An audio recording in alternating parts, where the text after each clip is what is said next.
Hi, this is Marcey Rader, your productivity lead at RaderCo.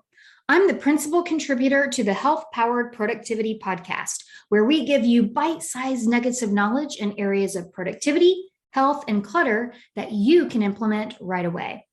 Looking for ways to support our health powered productivity mission? We welcome donations to our tip jar, linked in the show notes. We encourage you to check out our RaderCo recommendations page on our site, where we list all of our favorite products, services, and apps. We get a little kickback and you get vetted tools that we use ourselves. Now, on with the show. In our time power ups workshop, at the very end, I talk about our weekly family meeting or 90-day vision. And even when I do that at the end of a 3-hour workshop, that is the thing that gets the most questions and comments, and that people are most excited about implementing in the next 30 days. We started this several years ago, my husband and I, and the 90-day vision framework came from something I was in called Savor the Success. It was a mastermind, and I took a few of the questions from that. But my husband was not a reflective person in the past. And if you've been following me at all for any length of time, I am the queen of reflections. I'm always asking, what was the best part of this? And what was your favorite meal? And what was the best part of your week? What would you have done differently? And so when I approached him with doing this weekly check-in, I wasn't sure if he would be into it. And he was a little skeptical at first, but we have done this every Sunday for several years, and he asks for it and likes it just as much as I do. And sometimes he will say in his gratitude, I'm grateful that you have us do this. And so we do it on Sundays after breakfast over coffee. Sometimes we will go to a coffee shop and do it, especially if we are implementing a new 90 days. The first thing that we do is we go over our budget.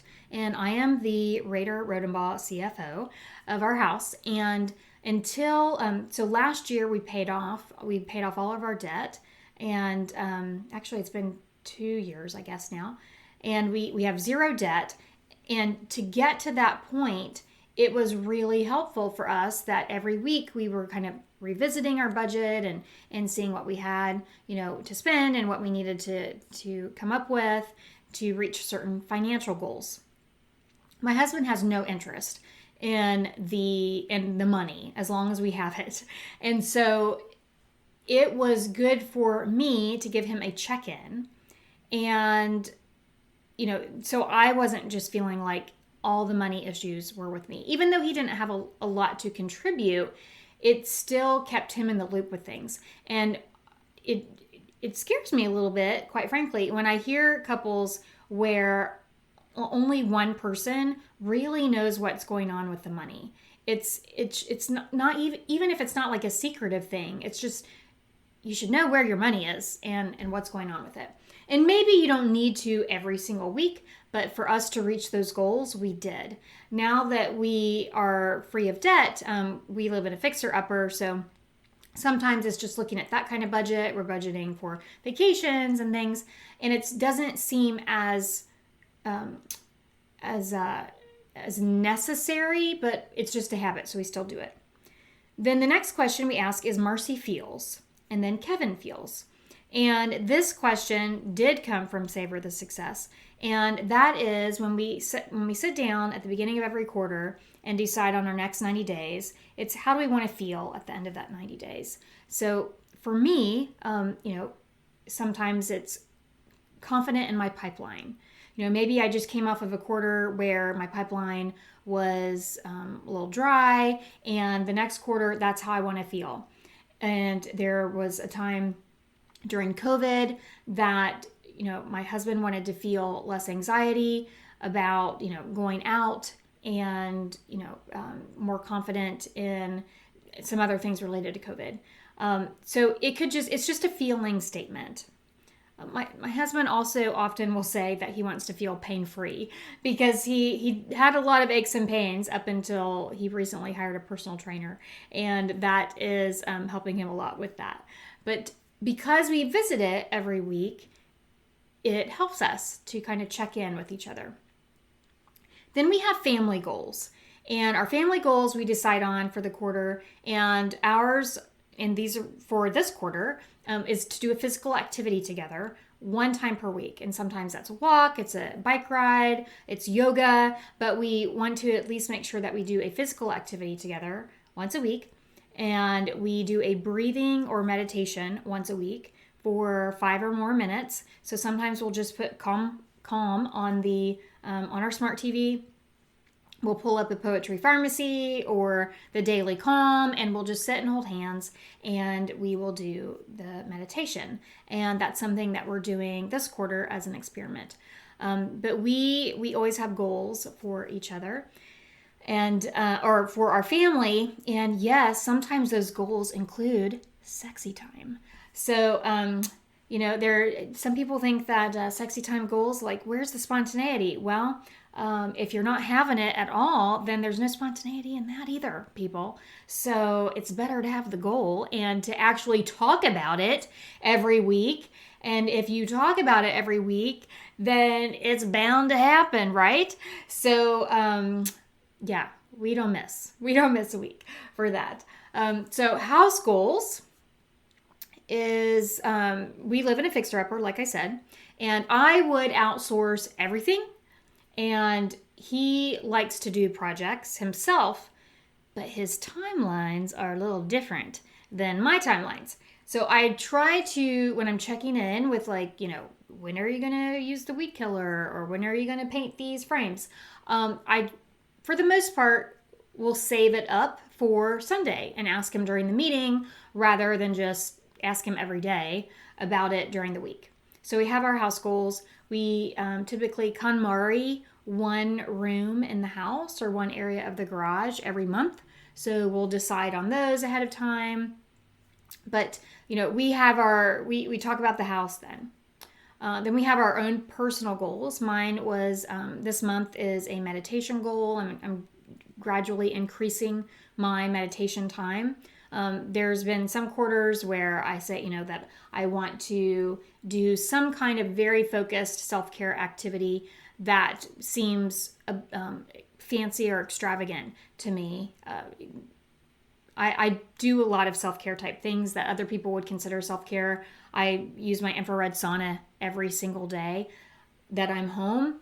But the things like get a pedicure or get a massage, those are a little bit out there for me to do as often as I would like to sometimes. So if I make it a goal, then it makes me see it every week, holds me accountable to schedule that appointment. I also had a goal this month or this quarter to hug Kevin every morning. And that may sound really weird or funny to some of you listeners, but what our situation was, I get up like 3 hours before my husband does, because he goes to bed about 3 hours after I do. And I get up, I work out, I eat breakfast, and then I start working, and morning is my really focused time. And he would come in, like right in the middle of my focus time, and he would just pat in, from waking up and hug me, and I would kind of half hug him. Like I'd still be typing sometimes. And it felt like this intrusion, and I didn't, it was an interruption. And here I am, mistress of focus. And one day I realized, what if my husband didn't even want to hug me in the morning? I'm lucky that my husband, the first thing he does before he even goes to the bathroom is he comes in and hugs me and then walks out. So I made it a point. I do have my, do not disturb door hanger on some mornings, but I have that on because he knows that now, as soon as I'm at a good place to break, once that I hear that he's awake, I will go out and I will purposefully, with intention, hug him. And it's not a half hug, it's just a check-in, it's to say good morning, and I hug him. And so that is, that's on my personal goal this month. So I'm really I'm getting very personal with you all, telling you about my sexy time and hugging Kevin and everything. But these are the types of things that are important to us.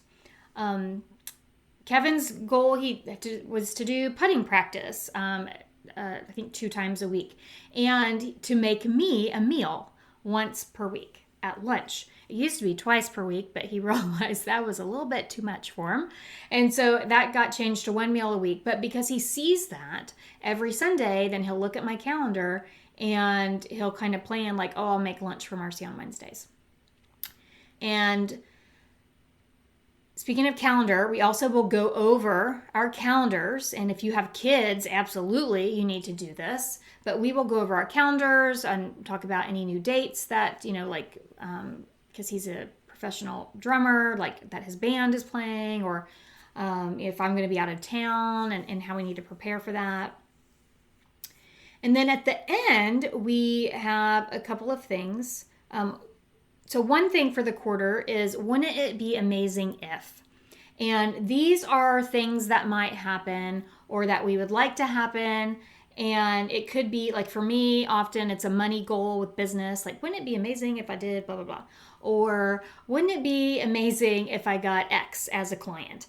And Kevin's is like, wouldn't it be amazing if I rated 900 in a tournament, which he did. And so it's just something fun to kind of keep on the radar. But my favorite part is the very last thing that we tell each other is, you were awesome this week when you fill in the blank. And I actually keep this in my planner. I have one page is just devoted to Kevin's awesome, so that I don't forget by Sunday all the little things that he did that were awesome. And we do not allow us to just say, like, you were awesome when you did the dishes, because that's your job. We don't do that. And I'll give you 3 awesomes that we've recently had. I told him on Sunday he was awesome that he ate dairy-free ice cream because it had a gluten-free cookie dough in it, when he didn't have to, because he could eat the regular ice cream. And I'm not dairy-free, but I really wanted cookie dough ice cream. And the only one that had it was dairy-free. So he was awesome when he did that. He was also awesome when he cleaned the gross hairball out of the drain, because I did not want to do that. And he was awesome when he took my car to get the new stereo and he sat there for 3 hours. So, it's also a good practice because we keep the list. And if you have kids, it's really fun and this could just be a question that you ask at the table or on Sunday morning waffle breakfast or something, to have everybody say something that they did that was awesome, that the other people did that was awesome. Now, are family meetings always like rainbows and kittens? No. Sometimes we get a little testy because we are talking about things like house projects and money and goals and things like that. But it is one of the most special things that I do with my husband. If you even just choose 1 or 2 things to sit down and talk about every week as a ritual or routine, I highly, highly recommend it. And it is actually in the book Work Well, Play More, Productive, Clutter-Free, Healthy Living, One Step at a Time. It is towards the end, and it's it's in month 12, because it is a routine and a ritual and a habit to get into with your family. And again, even if you just started with one thing, you were awesome this week when you.